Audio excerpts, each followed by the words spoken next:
Граѓаните збунети од најавите за концептот јавно-приватно партнерство. Не сакаат да се затвораат државни болници. Им се допаѓа идејата во приватна болница да се лекуваат на товар на фондот за здравствено осигурување, ама не веруваат дека тоа е остварливо.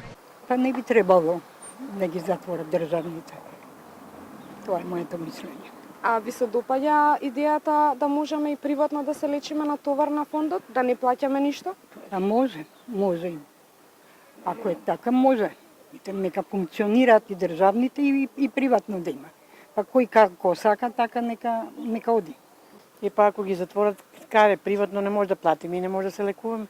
Во приватното партнерство многу поголемо внимание се посветува на пациентите, него во здравствените установи. А верувате во ветувањата дека нема да плаќаме дополнително како граѓани? Не верувам. Тоа е се предизборни трикови. За младите отидоа сите странство, ние тоа прв ќе мислиме за нешто.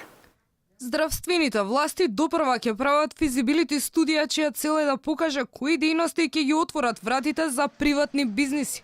Анализата, која според надлежните би била готова до јуни, ќе треба да утврди за кои медицински услуги граѓаните ќе може да бираат дали ќе се лекуваат во државните или во приватните болници. Министерството веќе најави можна приватизација на итната медицинска помош и на домашната посета, а физибилити студијата за овие дејности требаше да биде готова уште минатиот месец. Владин план за јавно-приватно партнерство има и за стерилизацијата на опрема во хируршките сали. Ваквите планови предизвикаа бурни реакции кај стручната фела.